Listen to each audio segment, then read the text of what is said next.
kunnafoni min bɛ di nanzarakan na o bɛna yɛlɛma aw ye todunkan na a bɛna lase aw ma seeru sila maraka fama fɛ sabula kunnafoni sɔrɔbaliya o ye kunnasiri ye. Maraka fama ka journal banbara bɛna lase aw ma ka sababu ɲuman kɛ malizoom.net ye. Maraka fama i bisimila bi kunnafoniw bɛ cogo di? Bien denen avril kalo tile 15 san 2019 kunnafoni labɛnna fasirijɛkulu ma fɛ a bɛna lase ne Seydou Sila maraka fama fɛ sori gindo dɔgɔnɔkɛ fama k'ale to suya kole la kunnafoni bakurubaw filɛ.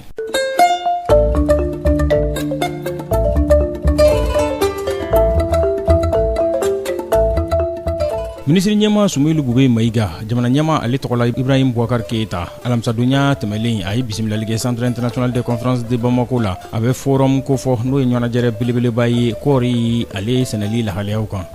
Sibridonya tɛmɛlen kɛra bonyamasegin kɛnɛ ye association dagakanɛ yɛlɛmanɛ maaw fɛ ka ɲɛsin ministre Lassine Bouare ma a y'i sen donni min kɛ u ka maaw olu ka kanabila la. Taptal Pulako o funangenu ani jinɛ dongon sibridonya tɛmɛlen dongɔrɔ ɲininaw olu ka dugutigi bulon na u ye laseli kɛ ka ɲɛsin dongɔrɔ ɲininaw ma. Dongɔrɔ la kumabaw olu ye nin ye minnu bɛna walawala aw ye sandani na aw ni ce maraka fama ka journal banbara lamɛli la.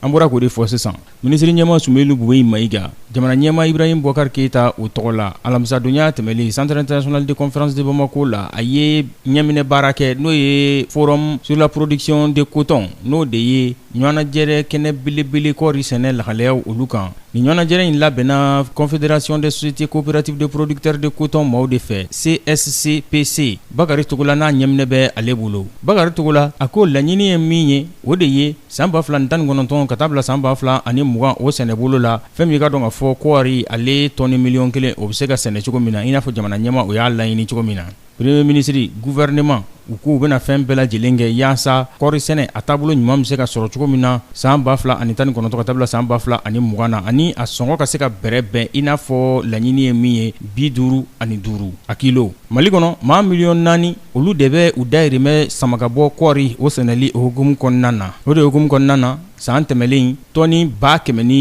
ni ɲari o de sɔrɔla Mali kɔnɔ yan. O y'anw kɛ fɔlɔ ye farafinna bundakun kan.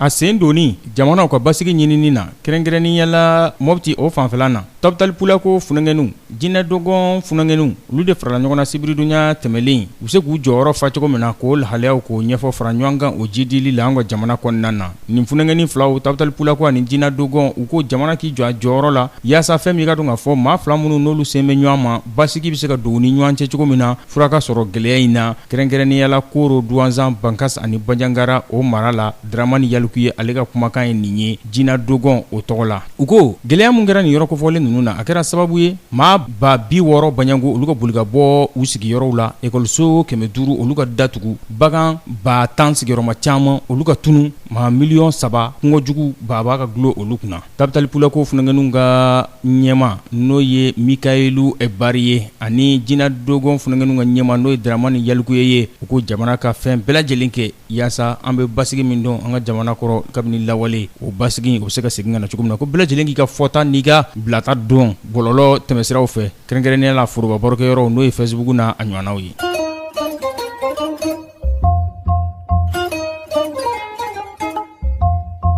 Palais d'Espoir Bamako karidonya tɛmɛlen a ye bisimilali kɛ a kɛra kunnafoni di kɛnɛ ye mun labɛnna association yɛlɛmani dagakanɛ maaw fɛ gɛlɛya min n'o o sera u ka yɔrɔ la kɔnsigiya u bɛ se ka ɲɛfɔli k'o la yɛlɛmani ale sɛrɛkili la cogo min na san 2018 u ko gɛlɛya min kɛra yen fɔɲɔgɔnkɔ a kɛra sababu ye maa 95 olu kun ka kɛ tigɛ kɔnɔ maa ye ka t'olu bila ba fila bɛ o kaso la ko tigɛ bɔra u kan na. O kosɔn sa président du conseil supérieur de la diaspora malienne ani maa ɲɛyɛlɛkɛ caman u ye foli ta ka ɲɛsin olu ma olu ka wuli ka jɔ la yaasa fura bɛ se ka sɔrɔ nin gɛlɛya in na cogo min na.